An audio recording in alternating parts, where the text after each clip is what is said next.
મારું નામ ખુશ્બુ મહેતા છે. આજે આ જે 4 નવા લેબર કોડ આવ્યા છે એના માટે અમે હડતાલ કરી રહ્યા છે, જેના કારણે અમને ઘણી બધી સમસ્યાનો સામનો કરવો પડે છે. તો અમે અમારા જે જૂના 29 લેબર કોડ છે એના માટે અમે અહીં આવ્યા છીએ. જે નવા 4 લેબર કોડ આવ્યા છે જેના કારણે અમારે લેડીઝોએ નાઇટ શિફ્ટ કરવી પડશે, જેના કારણે અમે અહીં એકત્રિત થયા છીએ.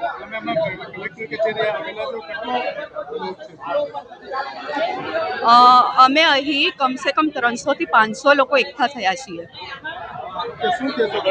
હું એવું કહીશું, અમે આ જે 29 લેબર કોડ હતા એ ઘણા પરિશ્રમથી લીધેલા છે અને હવે 29 કરીને 4 કરે છે, તો એ બહુ ખરાબ વસ્તુ કહેવાય. એમાં ઘણા, ફોર એક્ઝામ્પલ હું યંગસ્ટર છું તો હું એવું માંગુ છું કે મને એક પરમનન્ટ એમ્પ્લોય જોઈએ, પણ આ જે નવા 4 કાયદાઓ છે એમાં ગવર્મેન્ટ એવું કહેવા માંગે છે કે FTE ફિક્સ ટર્મ એમ્પ્લોયમેન્ટ, મતલબ એ 2 વર્ષ માટે 5 વર્ષમાં છે, પણ 5 વર્ષ માટે શું, અમારે કેવી રીતે નોકરી કરશું? તો એક મોટું મુદ્દા છે યંગસ્ટર્સ માટે અને સ્પેશિયલી માતાઓ બહેનો માટે. એમને નાઇટ શિફ્ટ કરવી પડે એ સારું નથી અને without giving any protection to them it is a very difficult task for them.